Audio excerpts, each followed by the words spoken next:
ठीक आहे. Welcome to the dear students in Belge Maths Academy Savedi in Ahmednagar.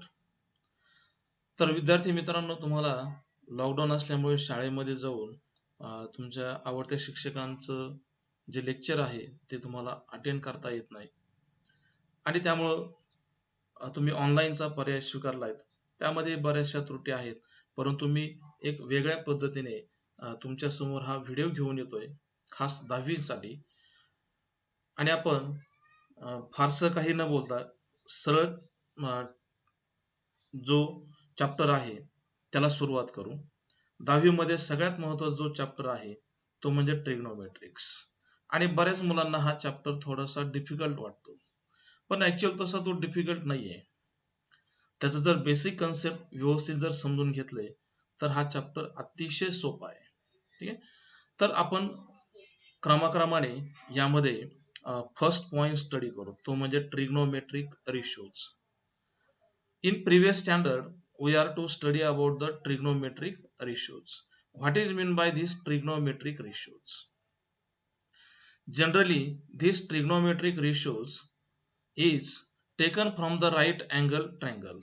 Suppose here we are to draw the right angle triangle, that is A, then B and C. These are the right angle triangle. Now in this right angle triangle, angle B is the 90 degree. Angle B is the 90 degree. And we know that in right angle triangle, opposite side of 90 degree is called as the hypotenuse. Okay? Hypotenuse. And if we consider any angle, any acute angle, maybe A angle or maybe C angle. Suppose we consider this C angle. And to calculate the measurements of C angle, that is represented by the small theta. Okay. Now opposite side of theta, AB, it is called as the opposite side, and remaining is called as the adjacent side. कोणते? Opposite.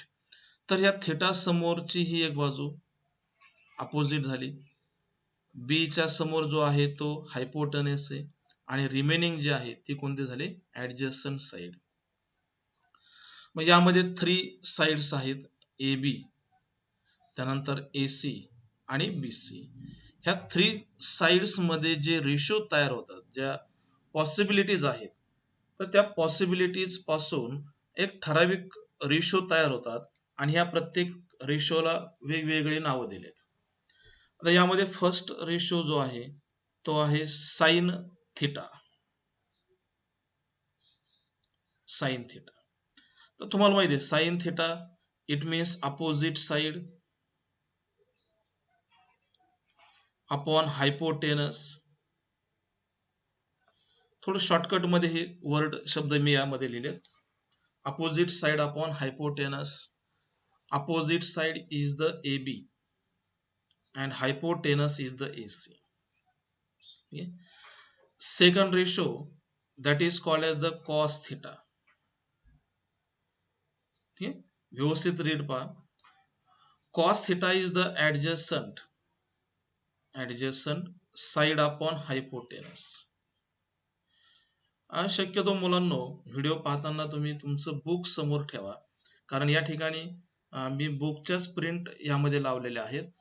स्वतः क्लासच्या ज्या notes आहेत त्या यामध्ये टाकलेल्या नाहीत. हे तुम्हाला जास्त समजावं म्हणून या ठिकाणी ह्या नोट्स मी अप्लाय केलेल्या आहेत. तर adjacent side is the B C upon hypotenuse is the A C. Then number 3, that is called as the tan theta. Next ratio जो आहे तो which between which side? Opposite side upon adjacent side. The ratio between opposite side upon adjacent side.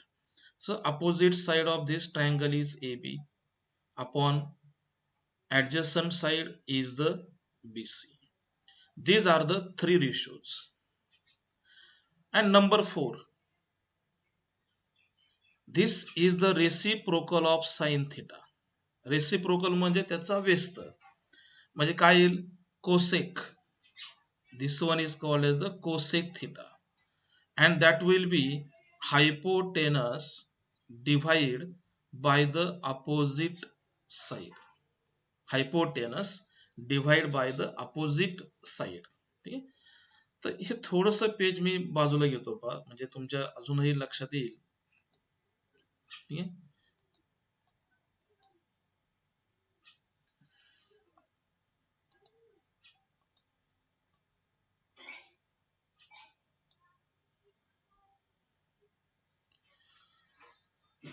ठीक आहे, पहा आता हे page थोडस बाजूला घेतलं मी.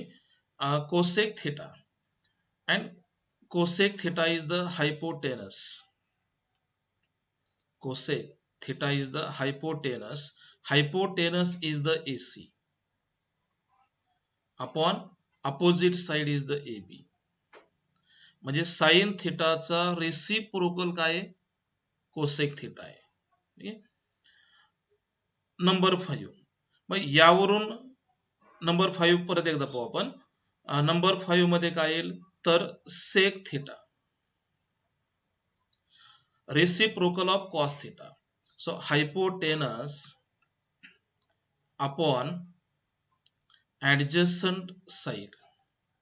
So that will be AC, hypotenuse AC. Adjacent side is the BC. And number 6 ratio, that is called as the cot theta. Cot theta is the adjacent side upon opposite side. So adjacent side is the BC upon opposite side is the AB. Particularly this type of triangle. म्हणजे sign, cos आणि tan हे 3 ratio जर तुम्हाला आले, तर त्याच्या opposite असणारे हे 3 रेशो तुम्हाला सहजासहजी त्यामध्ये सांगता येतील. आता यामध्ये अजून एक पॉइंट तुम्ही लक्षात घ्या. ज्यावेळेस तुम्ही इंटर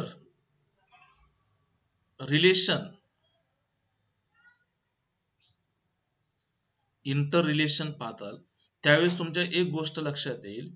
साइन थिटा आहे बा नंबर 1. साइन थिटाचा रेसिप्रोकल म्हणजे 1 अपॉन हे साइन थिटा, हा साइन थिटा आणि हा cosec theta. Cosec theta sine थिटाचा व्यस्त आहे, किंवा साइन थिटा पण कोसेक थिटाचा व्यस्त आहे, रेसिप्रोकल आहे. त्यामुळे तुम्ही याप्रमाणे मांडू शकता, sine theta equal to reciprocal means 1 upon cosec theta, और may be cosec theta equal to 1 upon sin theta, may be equal to cosec theta multiply sin theta equal to 1. तर हा एक नंबरचा रेशो तुम्ही लक्षात घ्या. sin theta equal to 1 upon cosec theta, it is called as the reciprocal. Cosec theta equal to 1 upon sin theta, or if we take the multiplication, cross multiplication, then cosec theta multiply sin theta equal to 1. Similarly, we can write the cos theta. Power तुम्हाला लिहिता येते का, cos theta equal to 1 upon how much, sec theta. बरोबर, absolutely right. This ratio also written as sec theta equal to 1 upon, and as well as if we multiply this, then we get answer is 1. Okay. Similarly, we can simplify this tan theta. Number 3 relation, that will be the tan theta. So tan theta is equal to 1 upon cot theta. Maybe cot theta equal to 1 upon tan theta. Maybe cot theta multiply tan theta is equal to 1. Okay. आता हे basic तुम्ही म्हणता, मग हे सर्व खेळ याच्यावरती depend आहे. म्हणजे तुम्हाला जेवढं हे बेसिकली रूपांतर करता येईल, तेवढं तुमच्या दृष्टीने अतिशय महत्वाचं आहे. यामध्ये अजून काही पॉइंट आहेत पहा. Tan theta is equal to sine theta divide by the cos theta और cot theta equal to cos theta upon sin theta. Okay? So that is the basic concept of the trigonometrics and as well as interrelation. Relation between sine. Interrelation means relation between sine, cos, tan, cosec and sec and cot theta. यांच्यामध्ये हे relations आहेत. आता आपण क्रमाक्रमाने या ठिकाणी जो point दिलेत ते यावरून तुम्हाला लक्षात येतात का पहा. ठीक आहे, यामध्ये जे पॉइंट्स आहेत ते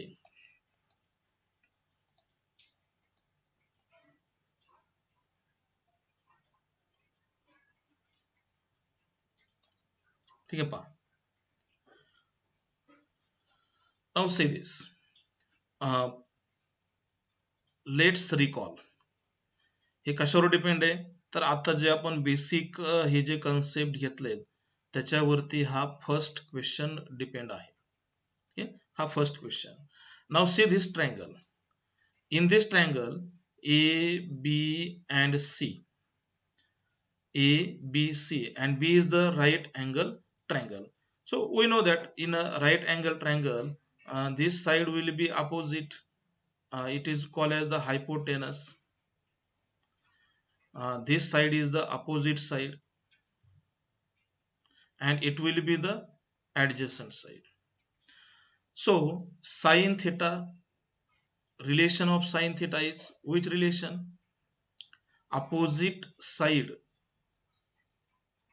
upon hypotenuse, AB upon kyle AC. Second relation cos theta. Cos theta is the adjacent side, that will be BC upon AC. Very good. तुम्हाला सांगता येते बा. नंबर 3 tan theta काय येईल बरं? Tan theta opposite side upon adjacent side. मग opposite side चं नाव काय तर AB upon adjacent side is the BC. Very good. Adjacent side is BC. Now we are to taken the second question. Complete the relation in ratio given below. Okay? Number 1, sin theta upon cos theta. Where it is sin theta upon cos theta, that answer will be tan theta. Very good, tan theta. ठीक आहे. Next number second. इथं आता थोडीशी गंमत होऊ शकते. Sine theta equal to cos 90. मग किती येईल पहा. Sine theta is equal to cos of 90 minus theta. 90 minus theta. तर हे 90 मायनस थिटा का आलं तर याचे जे फॉर्म्युले आहेत 9th मध्ये पण ते फॉर्म्युले झालेले. ज्यावेळेस तुम्ही एखादा अँगल 90 डिग्री मधून सबट्रॅक्ट करता त्यावेळेस ह्या कॉसचं रूपांतर साइन मध्ये होतं आणि साइन असेल तर त्याचं रूपांतर कॉस मध्ये होतं. म्हणजे थोडक्यात एक लक्षात घ्या, जर साइनचं तुम्हाला कॉस मध्ये रूपांतर करायचं असेल तर थिटा जो आहे तो 90 डिग्री मधून सबट्रॅक्ट करा. ठीक आहे. समजा तुम्हाला असं रेशो घ्यायचा आहे cot theta. So cot theta that will be written as tan. कॉटचं रूपांतर काय झालं टॅन मध्ये आणि दिलेला जो अँगल असेल कॉटचा तो 90 डिग्री मधून सबट्रॅक्ट करा. ठीक आहे. कॉट 90 डिग्री मधून सबट्रॅक्ट करा. म्हणजे समजा फॉर एक्झाम्पल तुमच्याकडे असं अँगल आहे कॉट 30 डिग्री आहे. ठीक आहे. मग टॅन ऑफ 90 मायनस 30. मग टॅन 90 मायनस 30, 90 मायनस 30 किती मिळेल टॅन 60 डिग्री. आता तुमच्या दोन्ही लक्षात येईल की कॉट 30 डिग्रीची व्हॅल्यू किती आहे, √3 आहे. आणि टॅन 60 डिग्रीची पण व्हॅल्यू किती आहे टेबलमध्ये, √3. तो टेबल आपण पुढे पाहूच आहे. तर त्याप्रमाणे हे अँगल यामध्ये चेंज होतील. Sine theta equal to cos of 90 minus theta. कोणताही अँगल साइन कॉस मध्ये, कॉस साइन मध्ये, टॅन कॉट मध्ये किंवा सेकचं रूपांतर कोसेक मध्ये करता येईल. आता इथं बघा second cos theta equal to sine 90 minus theta. इथं जो अँगल असेल तोच त्यामधून सबट्रॅक्ट होईल. Next one tan theta multiply tan 90 minus theta. ठीक आहे. आता tan theta multiply tan 90 minus theta, त्याचं रूपांतर काय येईल कॉट थिटा. आणि इथं आपल्याकडे रिलेशन आहे बघ, cot theta multiply tan theta equal to 1 ह्या रिलेशनवरून किंवा ह्या रिलेशनवरून. ठीक आहे. मल्टिप्लाय किती मिळेल 1. Next there are the 3 basic identities. Sine square theta plus cos square theta equal to 1. Very good, equal to 1. तीनही क्वेश्चन संपले पहा. आता पुढे सगळ्यात महत्वाचा जो क्वेश्चन आहे तो सगळ्यात महत्वाचा क्वेश्चन काय आहे पाहता की यामध्ये question number 4, write the values of following trigonometric ratios. मग जर ह्या रेशोच्या व्हॅल्यू आपल्याला कॅल्क्युलेट करायच्या असतील तर आपल्याला टेबलची आवश्यकता लागते. आणि टेबल काय एवढा सहजासहजी पाठ होत नाही. झाला तरी तो मुलांना त्या व्हॅल्यू लिहिण्यामध्ये काय होतं, कन्फ्युजन होतं. त्यामुळे कधी कधी साइन थिटा साइनची व्हॅल्यू कॉसला जाते, कॉसची व्हॅल्यू साइनला जाते, कधी टॅनला जाते. असा बराचसा गोंधळ त्यामध्ये होतो. तर समजा तुमच्याकडे टेबलच नाहीये, ठीक आहे, तुमच्याकडे टेबलच नाही समोर. आता टेबल नाही म्हटल्यानंतर तुम्हाला ह्या व्हॅल्यू यामध्ये राईट डाऊन करायच्या. तुमच्या समोर टेबल नाहीये आणि ह्या व्हॅल्यू तुम्हाला राईट डाऊन करायच्या. आता राईट डाऊन करायच्या म्हटल्यानंतर तुम्हाला टेबल तयार करणं अत्यावश्यक आहे. तर सिंपल पद्धतीने तो टेबल किंवा ह्या व्हॅल्यू तुम्हाला मांडता येतील. आता बघा, प्रामुख्याने काय करायचं, हे साइन आणि हा काय घ्यायचा कॉस.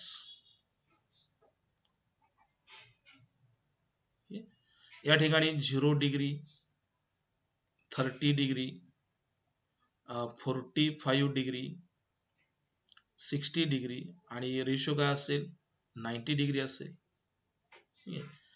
मग इथं येणारे नंबर जे आहेत ते कोणते असतील ते कशावर डिफाइन करायचं, तर क्रमाने काय करा, हे 4 नंबर घ्या, 0 1 2 3 4. ठीक आहे. Next divide by 4, divide by 4. So we get 0 by 4, 1 by 4, 2 by 4, 3 by 4 आणि 4 by 4. Okay. Now simplify this. Simplify म्हणजे ज्या ठिकाणी भाग जात असेल किंवा काय होत असेल त्या व्हॅल्यू सिम्प्लिफाय करायच्या. तिथं पहा 0/4 आन्सर किती मिळेल 0. 1/4 as it is. 2 2s are 4.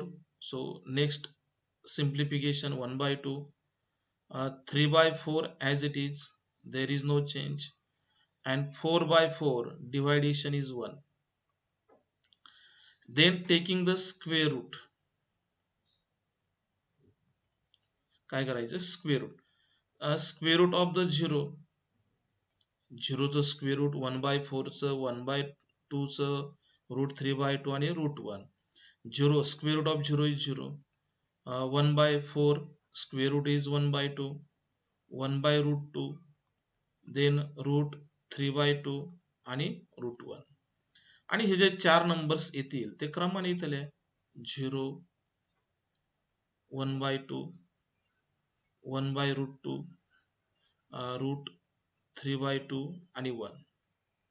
आणि हे नंबर परत रिव्हर्स पद्धतीने इकडे द्या. इकडे 1√3/2, 1/√2 आणि 1/2 आणि 0.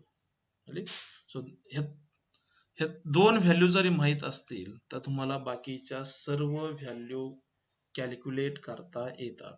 ठीक आहे. तर या पद्धतीने 4 नंबर घ्या, त्याला 4 ने डिव्हाइड करा, सिम्प्लिफाय करा आणि स्क्वेअर रूट घ्या. हे नंबर मिळतील. हे दोन नंबर असतील तरी पूर्ण टेबलचं तुम्हाला आवश्यकता नाही. फक्त टेबल आणि यांच्यामध्ये जे रिलेशन आहेत ते माहीत असले पाहिजेत. साइन, कॉस, टॅन मध्ये जे रिलेशन आहेत, सेक, कोसेक, हे तुम्हाला जर इंटर रिलेशन माहीत असतील तर टेबल पाठ करण्याची आवश्यकता नाही. ठीक आहे. आता आपण क्वेश्चन कडे येऊ. पहा, sine 30 degree how much? 1/2. 1/2. Cos 30 degree, इथं बघा cos 30 degree √3/2. Tan 30 degree is tan 30 degree. ह्या दोन्हींचं डिव्हायडेशन साइन अपॉन कॉस, इथं बघा sine theta upon cos theta. मग sine theta upon cos theta, sine theta is 1/2, cos theta is √3/2. Denominator equal cancel झाले, answer किती मिळेल? 1/√3. तो इथं 1/√3. Sine 60 degree √3/2. Cos 45 degree 1/√2. Tan 45 degree 1. हे दोन्हींचं डिव्हायडेशन 1/√2 आणि 1/√2, आन्सर किती मिळेल? 1.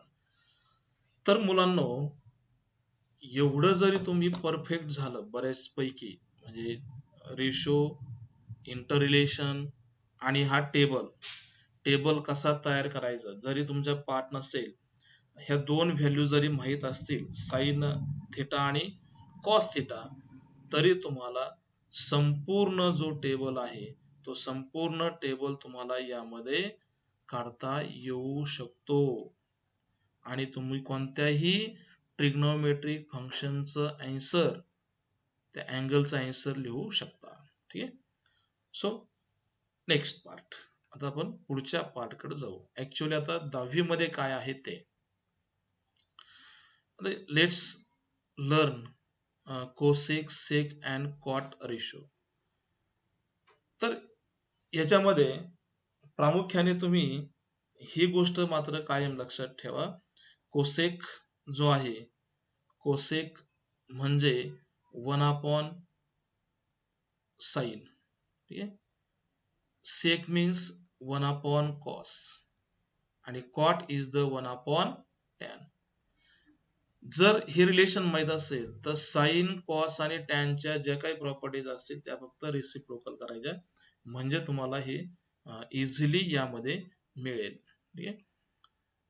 तर चला पुढे. इथं ते रिलेशन दिलेत, रिलेशन मी तुम्हाला एक्सप्लेन केलेले आहेत, तरी सुद्धा पुढे इथं पहा दिलेत. परत रिमेंबर दिस, परत एकदा आपण remember 1/sin theta equal to cosec theta, cross multiplication sin theta multiply cosec theta equal to 1. 1/cos theta equal to sec theta, multiplication किती मिळेल? 1. आणि 1/tan theta equal to cot theta, multiplication 1. याच्या तीन ह्या relation जे आहेत यांच्यावरती जास्त focus करा. हे जे संबंध आहेत, रिलेशन, हे समजून घ्या, म्हणजे प्रूफचे जे एक्झाम्पल आहेत त्यामध्ये तुम्हाला त्याचा जबरदस्त फायदा होईल. ठीक आहे. Then we have to read this completely, then we get the great information, okay, to the Aryabhat. He is the great mathematician. Now see this. This table is given here, and also we have to study how can making this table, sin theta, cos theta. ठीक आहे. आताच आपण घेतलंय वरती. then dividation tan theta, reciprocal. One more thing is very important. This not defined. Okay? Not defined. Now see this, 0 divided by the 1. Answer 0. Okay? But this, see this 1 upon 0. It means 1 divided by the 0. That will be infinity. Infinity means not defined. म्हणजे त्याचं answer अजूनही सांगता आलेलं नाही. हे लक्षात घ्या. आता हे लक्षात घ्या म्हणजे नुसतं हेच ठेवू नका 1 upon 0. याचा अर्थ if we take any number 2 by 0, answer not defined. Minus 2 by 0, answer is not defined. Any number, any real number or any function whose answer is not defined, if it is divisible by 0, जर त्याला 0 ने divide केलं तरी कोणत्याही नंबरचं answer हे नेहमी not डिफाईनच येईल. हे लक्षात ठेवा. पण 0 ला जर डिवाइड केलं तर आन्सर 0 ही मिळेल. चला याप्रमाणे हा टेबल तुम्ही पाहून घ्या आणि हे सर्व व्हॅल्यू जे आहेत कोसेक, सेक आणि टॅन इथं दिलेत पहा. 1 upon sin theta, 1 upon cos theta, 1 upon tan. ह्या 3 रेशोचा जरी तुमचा व्यवस्थित स्टडी झाला तरी हे पुढचे 3 तुम्हाला एकदम इझिली सोडवता येतील. ठीक आहे. ओके, आता पहा 9th पण बेसिक झालंय, 10th मध्ये सुरुवात झाली. आता आपला मुख्य पार्ट राहिला तो म्हणजे आयडेंटिटीज. बेसिक काय झालं, रिलेशन्स. ट्रायंगल साठी अप्लाय करता येते, त्यानंतर रिलेशन पाहिले आपण. आता आपल्याला प्रामुख्याने पाहायचंय तो पार्ट म्हणजे identities. Identities. There are the 3 identities in trigonometrics. First one is the sin square theta plus cos square theta equal to 1. It is the famous identity. Second is the 1 plus cot 1 plus tan ची घेऊ आधी. 1 plus tan square theta equal to sec square theta. And number 3, that is the 1 plus cot square theta equal to cosec square theta. तर मुलांनो ह्या identities फक्त पाठांतर करून चालणार नाहीत. तर ह्या आयडेंटिटीज आपल्याला वेगवेगळ्या पद्धतीने मांडता आल्या पाहिजेत. ठीक आहे. समजा this one sin square theta plus cos square theta, it will be written as sin square theta equal to 1 minus cos square theta. ह्या पद्धतीने मांडता येते बरोबर. Then cos square theta equal to 1 minus sin square theta. Second पद्धतीने मांडता येईल. Then this sin square theta, it will be written as sin theta equal to root 1 minus cos square theta. Okay? And this cos square theta also written as cos theta equal to square root. म्हणजे ज्यांना चांगलं scoring करायचंय 11वी आणि 12वी मध्ये विशेषतः तर त्या मुलांना ह्या बाबी आल्या पाहिजेत. फक्त ह्या आयडेंटिटीवरच डिपेंड न राहता त्याचंही रूपांतर या पद्धतीने करता येईल. किंवा कधी कधी जर असं असेल 1 minus cos square theta, तर पटकन तुमच्या लक्षात आलं पाहिजे आन्सर किती आहे, sin square आहे. किंवा 1 मायनस साइन स्क्वेअर असेल तर कॉस स्क्वेअर थिटा, किंवा root 1 minus cos square theta असेल तर साइन थिटा. हे इंटर रिलेशन, हे जे संबंध आहे त्यांच्यामध्ये, हे तुमच्या लक्षात आले की ट्रिग्नोमेट्रिक्स अतिशय सोपा झाला, अतिशय. तर त्याप्रमाणे तुम्ही ह्या ज्या दोन आयडेंटिटीज आहेत यालाही ट्राय करून पहा, यामध्ये किती वेगवेगळ्या पद्धतीने त्या आयडेंटिटीज तुम्हाला मांडता येतील. ठीक आहे. तर हा झाला सर्व बेसिक कन्सेप्ट ट्रिग्नोमेट्रिक्स साठी. आणि त्यानंतर हे सर्व मटेरियल जर तुमच्याकडे असेल तर ट्रिग्नोमेट्रिक्स मध्ये कोणतंही एक्झाम्पल, म्हणजे डिफिकल्ट असणारं एक्झाम्पल तुम्हाला इझिली सोडवता येऊ शकतं. त्यामुळं हे रिलेशन जे आहेत, हे रिलेशन तुमच्या पाठ तर होतीलच, परंतु प्रॅक्टिसने मात्र हे सगळ्यात बेस्ट होतील. प्रॅक्टिस शिवाय मात्र यामध्ये पर्याय असणार नाही. तर मुलांनो, ज्यावेळेस आता तुम्ही हा व्हिडिओ वगैरे पाहताय तर त्यावेळेस एक गोष्ट निश्चित ठेवा, लक्षात ठेवा की बुक समोर ठेवून नोटबुक, पेन ह्या बाबी एकदम क्लिअर असू द्या. फॉर्म्युले एका साईडला लिहा नोटबुकच्या, आणि ते फॉर्म्युले एका पेज वरती ठेवा. म्हणजे काय होतं, एक्झाम्पल सोडवताना तुम्हाला ते समोर असतात, पटकन तुम्हाला आन्सरही फॉर्म्युला सापडतो, त्याचं सिम्प्लिफिकेशनही तुम्हाला व्यवस्थित करता येईल. ठीक आहे. तर आपण यामध्ये आताच पुढच्या एक्झाम्पलला सुरुवात करू. यामध्ये सॉल्व केलेले एक्झाम्पल आहेत ते थोडेसे ओव्हरलुक करा, त्याच्यावरून तुम्हाला आयडिया येईल. आता या ठिकाणी हे सर्व सॉल्व करून दिलेले आहेत, त्यामुळे हेच मी तुम्हाला रिपीट सांगण्यात काय मजा नाहीये. त्यामुळे जे अनसॉल्व एक्झाम्पल आहेत ते आपल्याला सोडवता येतील. ठीक आहे. तर मला वाटतं तुमची बऱ्यापैकी आता तयारी आहे, झालेली आहे. तर आपण पुढच्या लेक्चरमध्ये निश्चितच पुढचे जे एक्झाम्पल आहेत ते यामध्ये आपण सॉल्व करू. तोपर्यंत ओके, बाय बाय.